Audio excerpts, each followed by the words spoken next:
सूरज अपनी बूढ़ी माँ निर्मला के साथ रहा करता था। सूरज के पिता की एक गंभीर बीमारी के कारण काफी सालों पहले ही मौत हो चुकी थी, जिसके बाद सारा कार्यभार सूरज के कंधों पर ही आ चुका था और सूरज इसे अच्छे से निभा भी रहा था।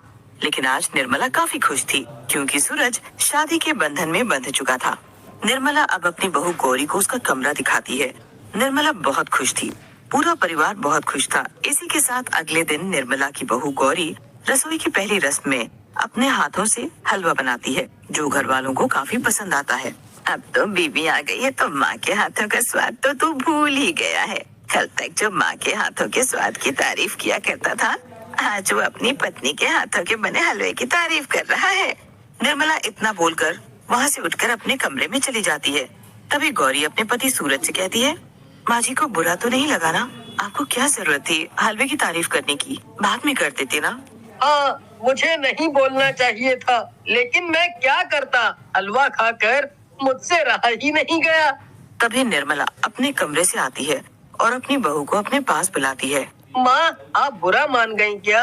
अच्छा ठीक है, मुझे माफ कर दो। आपसे अच्छा खाना कोई नहीं बना सकता। मैं तो बस गौरी का दिल रखने के लिए ये सब कह रहा था। अरे बिल्कुल भी नहीं, मुझे सच में बहू के हाथों का हलवा बहुत पसंद आया, तभी तो मैं बहू के लिए अंदर से ये लेने गई थी। निर्मला एक पुराना सा छोटा सा बक्सा खोलती है और उसमें से पायल निकालती है, जो काफी भारी था और उसमें ढेर सारे घुंघरू लगे थे। ये पायल मेरी सास ने मुझे दिए थे। पूरे 6 तोले का पायल है। एक पायल 3 तोले का है। और हाँ, ये मेरी सास यानी तेरी दादी को उनकी सास ने दिया था और तेरी दादी की सास को ये पायल उनकी सास ने दिया था। ना जाने ये परंपरा कितने पीढ़ियों से चल रही है। हाँ, मुझे याद तो है। आपने एक बार बताया भी था कि दादी ने आपको पायल दिया है। सच कहूँ तो ये पायल बहुत ही सुंदर है माँ, और गौरी पर बहुत जचेगा। क्यों गौरी? सचमुच माँ जी, ये पायल तो बहुत सुंदर है। मेरा एक ही बेटा है। जब से इसका बाप गया है तब से मैं इसे बहुत प्यार से पाल पोस कर बड़ा की हूँ, और जब ये बड़ा हुआ तो इसने भी अपनी जिम्मेदारी बखूबी समझी और घर संभाल लिया। अब तू आ गई है तो मुझे किसी चीज की चिंता नहीं है। मैंने तो मान भी रखा था कि मैं सूरज की शादी होते ही तीर्थ यात्रा के लिए निकल जाऊंगी। कलावती के साथ परसों ही मैं तीर्थ यात्रा के लिए जा रही हूँ। तुझे बताना ही भूल गई थी।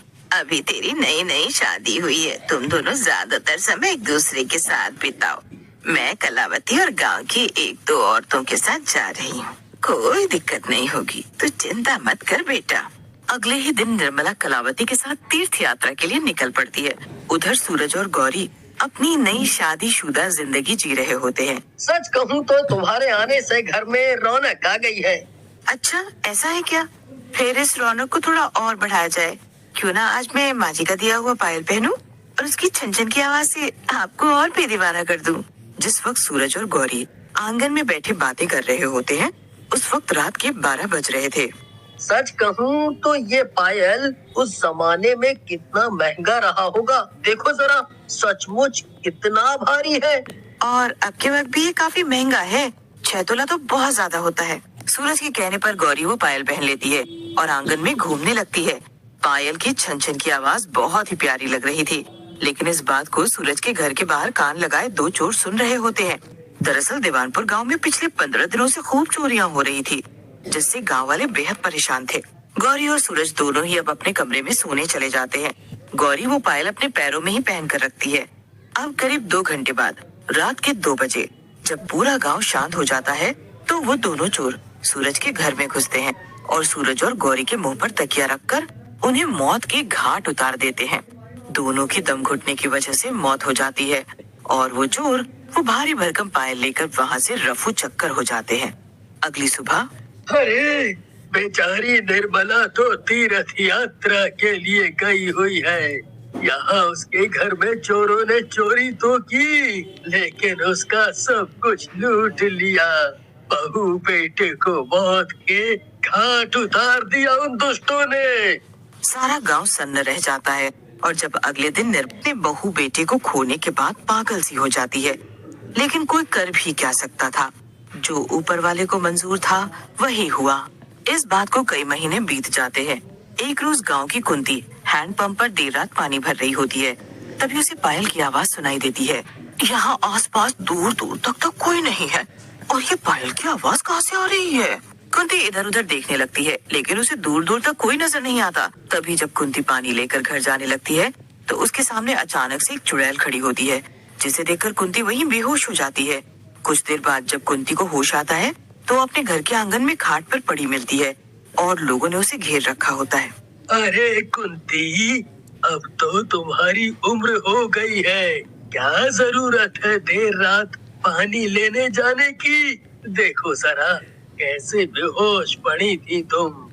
अरे अभी भी मैं 17 साल 18 साल की लड़कियों के काम के मामले में छक्के छुड़ा दूं, लेकिन मेरे साथ तो कुछ ऐसा हुआ जिसे सुनकर आप लोगों के पैरों तले जमीन खिसक जाएगी। पहले तो मुझे पायल की आवाज आई, जब मैं मुड़ी तो मेरे सामने एक चुड़ैल खड़ी थी।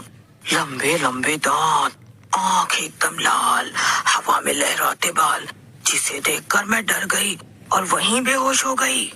अरे रात के वक्त आजकल मैं भी घूमने निकलता हूँ तो पायल की आवाज सुनता हूँ, और परसों तो मैंने एक औरत को भी देखा था जो जंगल की तरफ जा रही थी।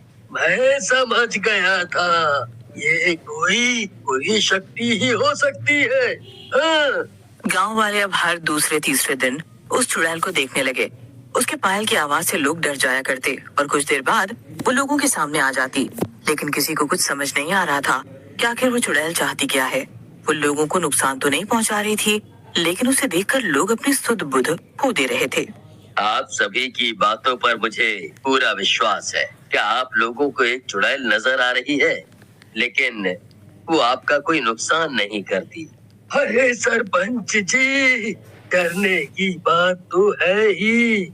वो चुड़ैल एकदम मुंह के सामने आ जाती है और कहने लगती है मेरे कातिल को मौत मिलनी चाहिए। घनश्याम काका, आज के समय में आप ऐसी बातें कर रहे हैं जिस पर बच्चे विश्वास ना करें। साइंस के जमाने में भूत प्रेत की बातें करना ठीक नहीं। मैं और मेरा दोस्त प्रकाश भले ही नशा करते हैं, लेकिन किसी के घर में चोरी चकारी तो नहीं करते ना काकी। मैं एक तांत्रिक को जानता हूँ, उसे कल ही गांव में बुलाता हूँ। वो तांत्रिक बाकी की चीजें संभाल ले, डरने की कोई बात नहीं है। गांव के लोग सरपंच की बात मानकर रात होते ही घर से निकलते ही नहीं। अब अगले दिन गांव में एक तांत्रिक को बुलाया जाता है।